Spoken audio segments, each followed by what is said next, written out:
Estamos reunidos aquí con tres grandes ebanistas, carpinteros y emprendedores del mundo del mueble de Nájera y les vamos a realizar unas pequeñas preguntitas para que nos expliquen y expliquen a todos los que veáis este vídeo cómo empezaron, cómo se formaron, qué proyectos hicieron y un poquito la influencia en el entorno en Nájera, que creemos que es muy importante.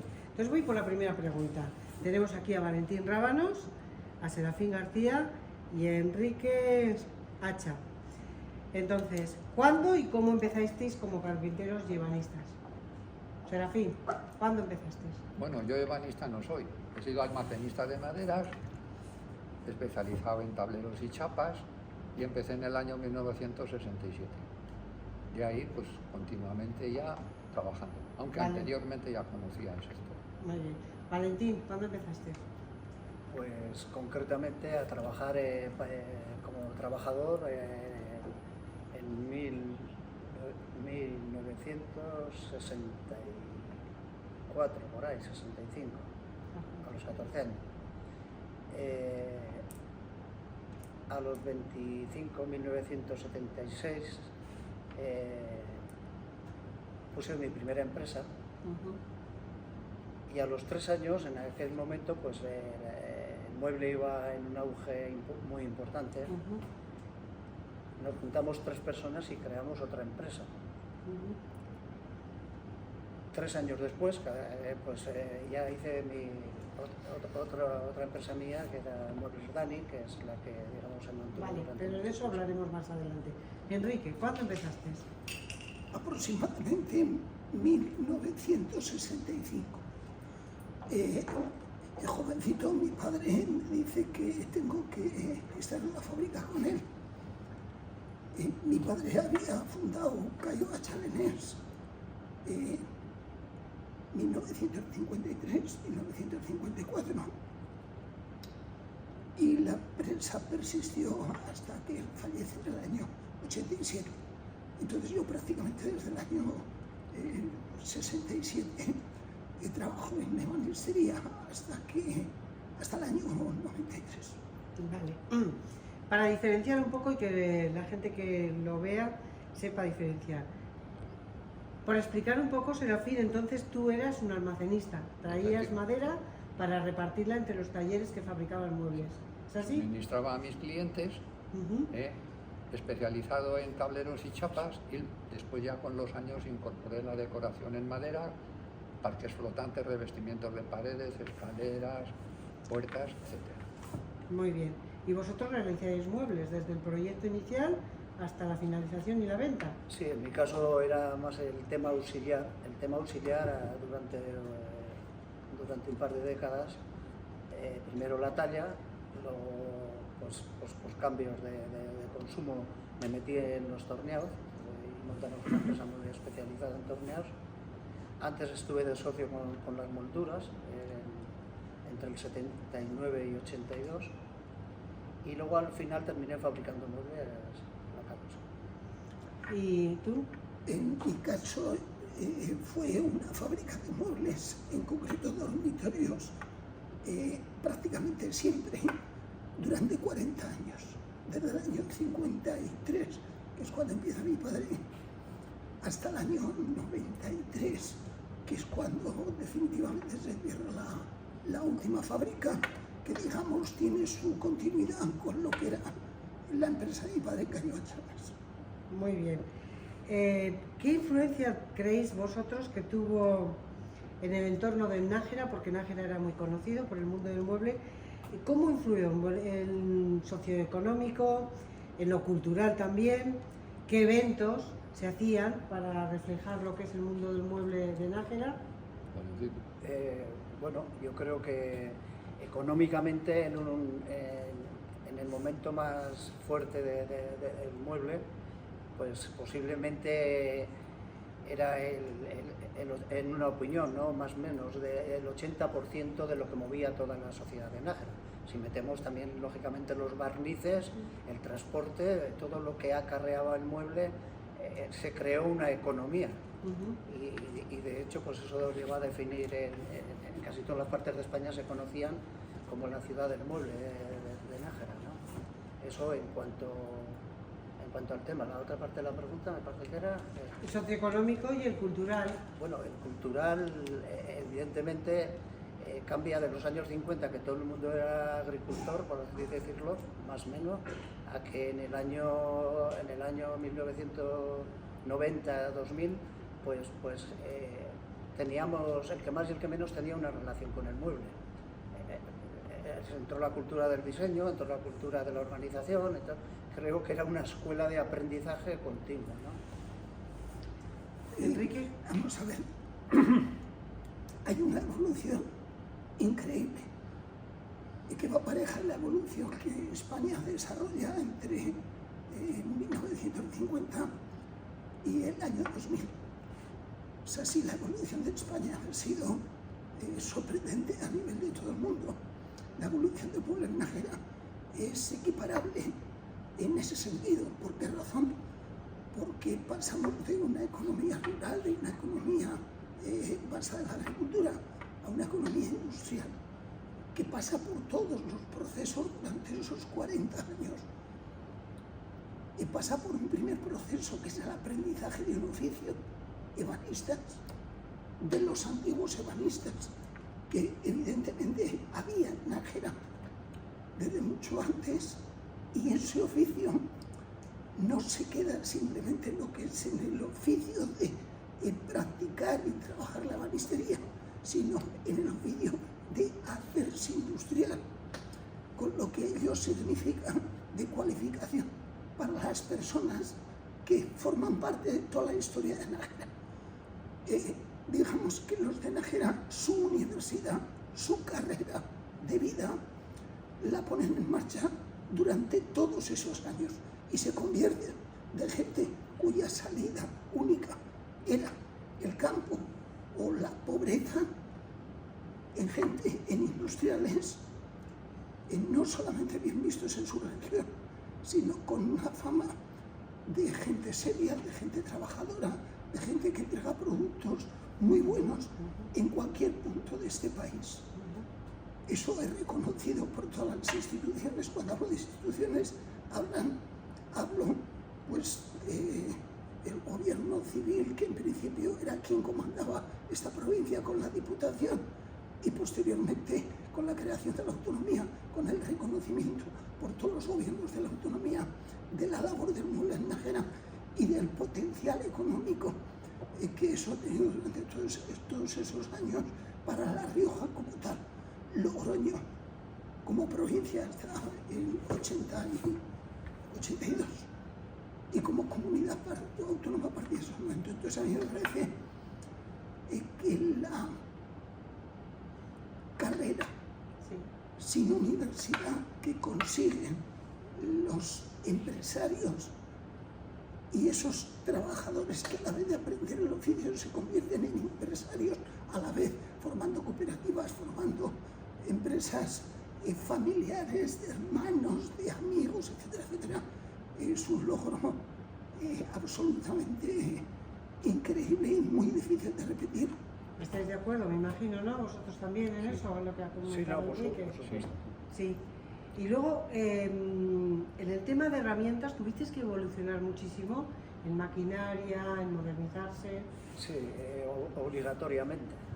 Es decir, cuando se habla de coger una especialización, por ejemplo, de molduras, pues había que recurrir, que fue la empresa que tuve en sociedad, a la mejor moldurera posible, como ocurrió con el torneado que se empieza, que era a mano, o con un torno de pieza a pieza, pues salieron ya tornos que estaba todo automatizado, que trabajaban con una perfección increíble y que hacía una calidad, sublime, ¿no? Y lo mismo pasó con el mueble. El mueble se ha llegado a fecha de ahora del 2024 que el que no tiene un pantógrafo de la última tecnología no puede tener un taller. ¿De dónde traéis esas máquinas? ¿De fuera o eran de aquí? Normalmente había mucha maquinaria alemana, italiana, más que nada también había algún fabricante aquí en España, sobre todo tornos en Zumaya y por ahí. Vamos a ver, en un principio Yo la fábrica de maquinaria que recuerdo más antigua es Armentia y Corres, una empresa de Vitoria que hace maquinaria para la madera, pero que en sus inicios no solamente construye maquinaria para la madera, sino construye también pabellones y todo lo que tenga que ver con hierro, etcétera, etcétera. Ese es el primer, digamos, suministrador. Sí, de Sierras Alavesas. En Sierras Alavesas es el primer suministrador de maquinaria con todos los talleres de Nájera. De hecho, en Nájera tiene varios representantes, empezando por Domingo o por Damián Santa María, por poner un ejemplo. Incluso yo creo que Benjamín Domingo de la Ferretería también en algún momento pudo ser representante concretamente de esa empresa. Esa empresa le suministra un primer momento a todos los talleres. A partir de ahí, evidentemente, a medida que el ciclo económico va creciendo, aparecen suministradores de otras regiones y de otros países, fundamentalmente donde estaban los grandes almacenes de maquinaria, Valencia. Había mucha gente en Valencia, porque era un foco de mueble muy importante, en el que había cantidad de fabricantes de maquinaria, no solamente para lo que era la ebanistería, sino además para la parte de la ebanistería, que era acabado del mueble, barniza y todo esto. Y después, evidentemente, ese proceso crece y, bueno, como decía Valentín, entran fábricas, o sea, ¿qué voy a decir yo? Que suministran desde fundamentalmente Alemania y desde Italia. Entonces, en el tema socioeconómico, Serafín, que comentabas. Sí, voy a empezar para que se conozca un poco cómo él llegaba a conocer tan a fondo el sector de la madera. Yo he vivido en ello a través de mi padre, que era representante y vendía a todos los talleres y fábricas todo lo que necesitaban de herraje, etc. Yo eso lo conocí desde crío, aunque luego me puse ya en el año 1967, pero tengo que tener en cuenta que a través de mi trabajo, porque personalmente visitaba yo a todos los clientes, no una vez, sino hasta que me jubilé en el año 2009, he hablado con ellos, tengo tantas cosas metidas en mi cabeza, confidencias y demás. Hay una cosa... Hay una cosa que es muy importante, y antes hemos comentado un poco.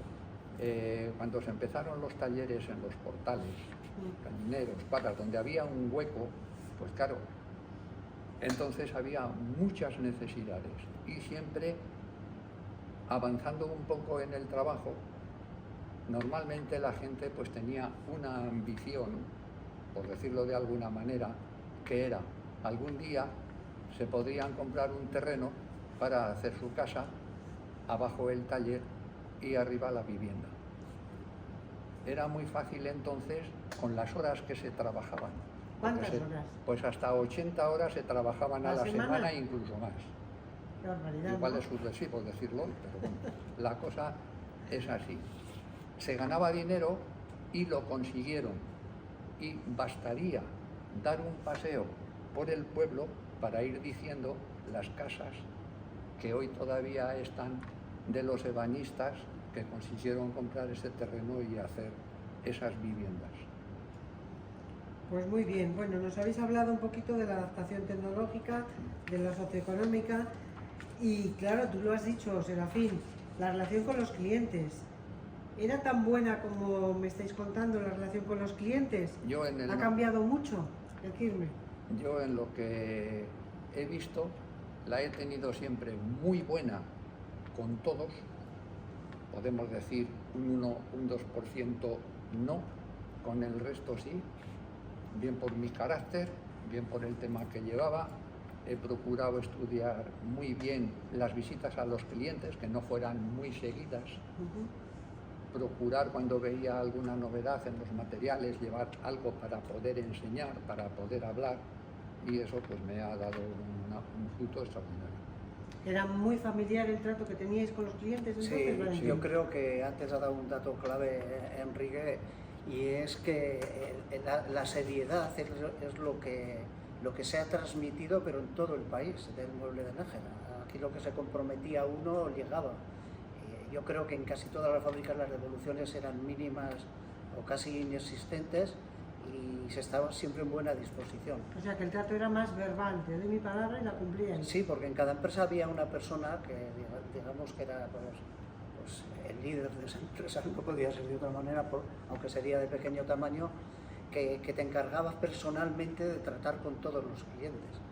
Yo si llegaba a tener 200 clientes, pues conocía a todos los a los 200 clientes por estar con ellos 3 o 4 veces al año. ¿Y alguna anécdota que queráis contarnos con algún cliente sobre algún trabajo en especial, que os pedirían algo especial, algo diferente, algo que a lo mejor os llamó la atención? Bueno, Serafín, ¿algo especial? No, en las experiencias yo creo que todos hemos tenido alguna cosa, ¿no? Era todo evolucionado poco a poco. A mí me ha tocado de amueblar un par de hoteles y bueno, y terminar con una relación que unos años después he ido y me han invitado me tenían en la mente a dormir allá, ¿no? Muy bien. Pero bueno. ¿Y Enrique, alguna? Vamos, la relación con los clientes siempre fue buena. Yo a veces pienso en el sector del mueble como una época idílica en cuanto a una necesidad del país de cubrir pues, un sector en el que no había nada, eran muebles. Unas personas con un oficio y con una calidad como personas y como fabricantes y como aplicando ese oficio día a día, concretamente en su trabajo, que daban respuesta a lo que el cliente quería en aquel momento. Unos muebles de mucha calidad, unos muebles que tenían una salida increíble y un producto que generaba mucha riqueza, porque si pensamos la riqueza que generó en Nájera a los propietarios, a los trabajadores, a todo el sector que trabajaba alrededor del mueble, imaginaros el dinero que generó en el país, a todas esas tiendas que recibían esos muebles, que se nos quitaban de las manos, a esos representantes que cobraban comisiones, a esos transportistas que los... O sea, la generación de dinero por parte del mueble de Nájera no es algo que haya afectado a esta ciudad solamente, sino que se ha derramado, nunca mejor dicho, sobre el país. Por eso la gente nos recuerda con el cariño que nos recuerda. Nos recuerda porque evidentemente tú puedes ser buena persona, puedes ser muy buen amigo, pero si encima le das a esa persona que es tu cliente un producto con el que gana dinero, con el que gana estabilidad y con el que se puede permitir cosas que de otra manera no se podría permitir, pues los lazos de relación con esa gente son increíbles. Y bueno, eso es lo que hizo el mueble de Nájera durante 40 años, pues lo hizo de una forma absolutamente continuada. Pues muy bien, Enrique. Además has hablado, pues eso, que ha sido algo muy importante para todo el país y que ha enriquecido a mucha más gente, no solo a los que hacíais los muebles. Os voy a preguntar sobre la satisfacción y el orgullo, que algo ya me habéis comentado. ¿Qué es lo que más te ha gustado o que os ha gustado de este trabajo durante todos los años? Yo en mi caso creo que precisamente el último capítulo que os he hablado, la relación con la gente, pues llega a ser increíble, ¿no? Precisamente cuando casi todo eran satisfacciones, lo que tú servías, a lo que te transmitían y lo que significaba en la economía. Hasta ahí yo creo que ha sido lo más importante. Luego, bueno, como todas las cosas tienen también algunas cosas negativas, la negativa es que los cambios de la economía han sido tan bruscos que al final pues las cosas cambian y esto, pero hasta aquí se ha llegado, yo creo, con mucha satisfacción. ¿Qué proyectos o logros habéis conseguido o os sentís más orgullosos durante estos años? Por ejemplo, en el caso de Serafín, que has repartido y has sido almacenero para todo el mundo, no solo en La Rioja, sino fuera de La Rioja. Háblanos un poquito, Serafín. Normalmente donde he vendido siempre el 80-90% de los materiales ha sido dentro de La Rioja. concretamente Nájera, Ezcaray, Logroño eran mis puntos fuertes de suministro. Tengo unos grandes recuerdos de todos, tanto los de aquí como los de allí. También tengo unos grandes recuerdos con mis proveedores, porque me han enseñado mucho y a través de ellos y con las preguntas de los clientes llegué a perfeccionar, si es que se puede emplear la palabra, lo que fue mi oficio. Satisfacción total. Todavía, después de haberme jubilado en el año 2009, pues tengo amigos, incluso hago algún viaje con alguno de ellos. En fin, una vida muy satisfecha y muy llena. Y lo que más sentí en el año 2009, a pesar de la crisis tan grande que hubo, es que una vez que te jubilas, todas esas amistades, esas personas que te han llenado la vida, como que aquel que cierra la puerta y pierdes el contacto con ellos. He hecho mucho de menos a mis clientes y a mis proveedores. Sí. Vamos a ver, yo de la época de la ebanistería, de la carpintería, de lo que más me ha aportado a mí, la ebanistería es un oficio. Y los oficios siempre te dan una salida, en cualquier momento de la vida. Igual no tienes trabajo en Logroño, lo tienes en Bilbao, o lo tienes en Murcia, o lo tienes en Portugal. Si tú tienes un oficio y tienes un tesoro, la ebanistería que te permite crear. Un ebanista, un oficial, es aquel al que le dan un plano y le dicen, créame esto. Ese plano, que es una hoja de papel, luego se convierte en un mueble del tipo que sea. Puede ser un barreño, puede ser una mesilla, un dormitorio, un comedor, puede ser cualquier cosa. El hecho de crear esto, de ser capaz de coger la madera en tablón, creando lo que tú quieres llevar al mercado y crearlo con tus proveedores. Llamarse Serafín y decirle, oye, ¿qué materiales podemos meter para curvar esta pieza? ¿Qué material puedo utilizar para no meter madera y poder pasar una moldura sobre DM, sobre cualquier cosa? O llamar a la empresa que te suministra los barnices y decirlo, pues quiero un producto que sea mate, un producto que sea semimate, que no se me vea mucho el barniz. ¿Qué voy a decir yo? Que esté glaseado, que lo pueda difuminar, que le pueda buscar concretamente profundidad al producto para que la sensación al verlo es como maquillar a alguien, ¿no? Entonces, esa es una sensación que hay que vivirla para saber efectivamente lo que es trabajar la madera, cepillar la madera, oler el olor, o sea, el olor de la madera, el tacto, el calor. Eso es absolutamente indescriptible. Entonces, cualquier cosa, pues este trabajo merece la pena y ha merecido la pena. O sea, que te sientes muy orgulloso de eso. Pues muy bien. Ahora os voy a preguntar un poquito, para todas esas nuevas generaciones que quieren comenzar o tienen pensado, ¿qué consejo daríais a los jóvenes que quieren comenzar en el oficio hoy, según están las cosas? Yo, en mi opinión, primero se tienen que adaptar a las nuevas tecnologías, porque esto ha cambiado. O sea, esto no va a terminar nunca, es decir, el arreglar las casas, las carpinterías que influyen en las persianas, la decoración, eso no va a terminar nunca, la historia continúa, ¿no? Pero bueno, es con nuevos medios y con otra visión distinta. Quizás el tema industrial de fabricar en serie, pues eso también ha recibido un cambio muy profundo. Ahora te tienes que adaptar pues, a cada momento y a cada lugar y a cada faceta. Se pueden hacer decoraciones, se pueden hacer en las farmacias, se puede hacer el ambiente, donde esté la madera siempre va a mejorar ese ambiente, se hacen locales, y luego todo eso requiere un mantenimiento. Quiero decir que va a seguir siendo un sector donde los chavales que se especialicen tienen mucho futuro. Va a ser de auge. En mi opinión. Eso es. No la misma cantidad. Serafín, ¿qué consejos le darías con los jóvenes? Bueno, pues a diferencia del carpintero y del ebanista,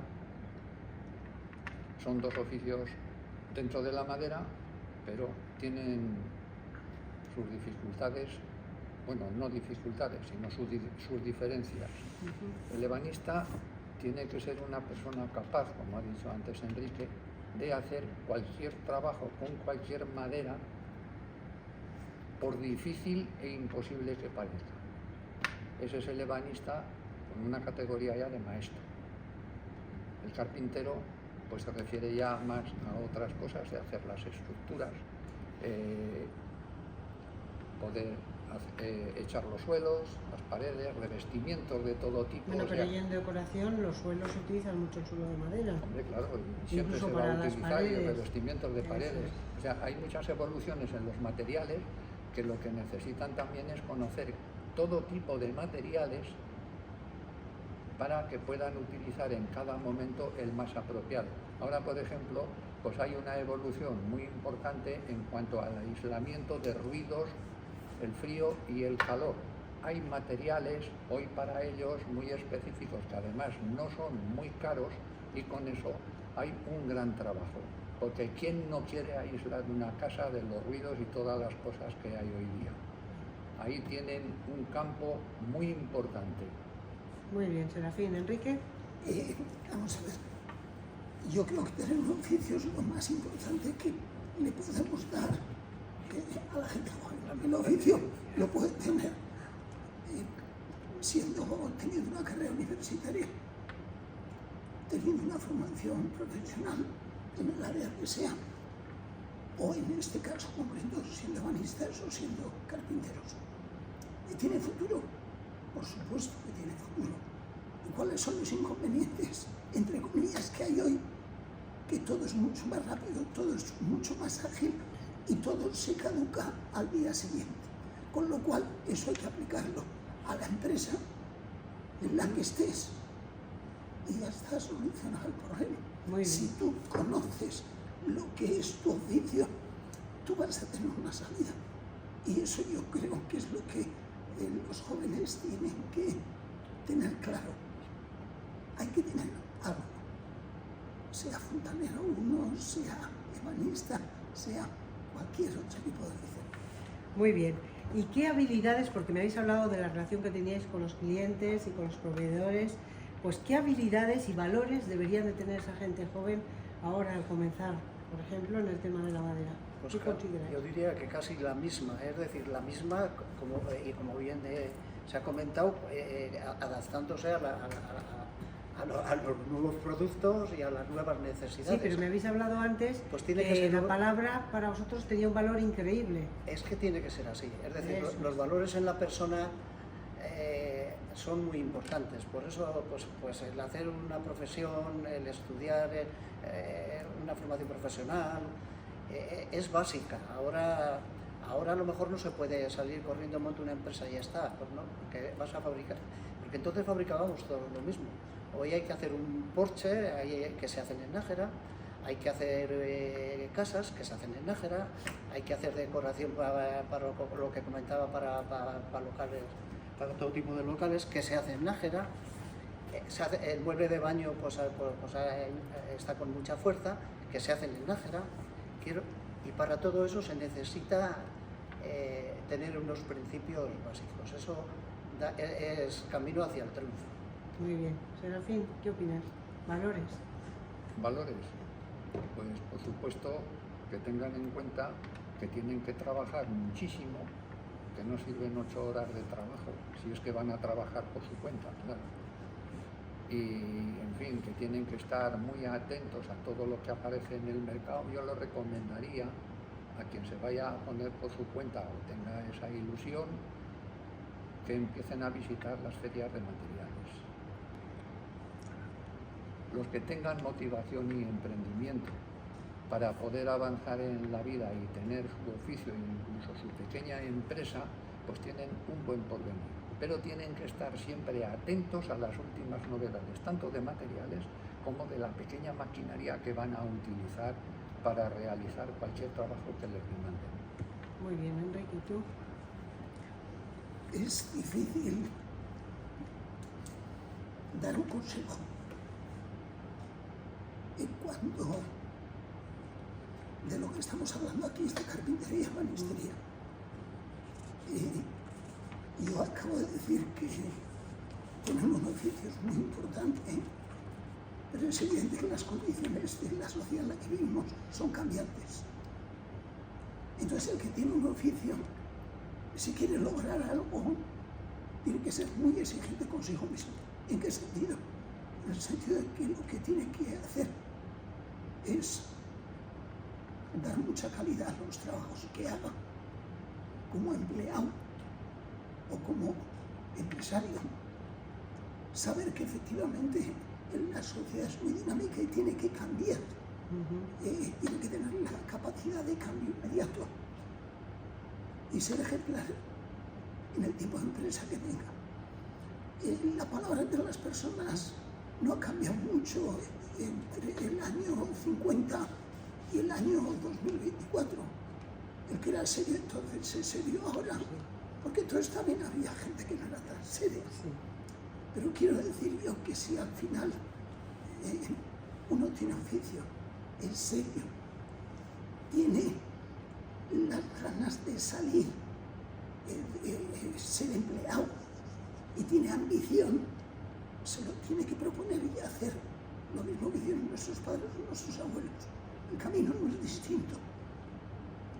Tú a veces entras en una fábrica y lo ves desordenado y entras en otra fábrica y lo ves completamente ordenado. Entonces hay que tomar ejemplo del que pensamos que es mejor. Pero entrabas en un almacén y lo veías todo perfecto, todo etiquetado, sabías dónde estaba. Bueno, pues eso te indicaba quién llevaba su actividad en condiciones y quién no la llevaba. Yo creo que hay mucha esperanza de cara al futuro porque hay mucha oportunidad y la gente joven, la verdad es que en su mayoría tiene una capacidad de conocimiento increíble. Es que se adapten un poco y creatividad, a la circunstancia y que creen cosas. Sí, pero con... Sí, pero además de eso, que tiene que tener esos valores, en lo que me preguntas de valores en general, es que es aplicable a casi todas las cosas en la vida. Montes un restaurante, montes una tienda de ropa, es que el que haga las cosas bien se tiene que poner las pilas. Y ahora las capacidades, como bien ha dicho Enrique, las tienen, pero los valores son fundamentales. Sin valores, yo diría que nadie se implique en una historia de autónomo. Hay una cosa importante, bajo mi punto de vista, es el siguiente. Tú tienes que disfrutar en tu trabajo, tú tienes que gozar con tu trabajo, tú tienes que, cuando estás el domingo, estar pensando lo bien que vas a estar mañana a las 8 de la mañana trabajando, porque vas a disfrutar haciendo ese trabajo. Si tienes esa sensación, las cosas no te van a ir mal. Si el trabajo es una carga, sí te va a ir mal. Entonces, es disfrutar del trabajo. Pues nos quedamos con motivación, con creación y con lo que tú has dicho, Enrique. Agradecemos que hayáis estado aquí, tanto Enrique Hacha, Serafín García como Valentín Rábanos. Muchísimas gracias. Bueno, Gracias.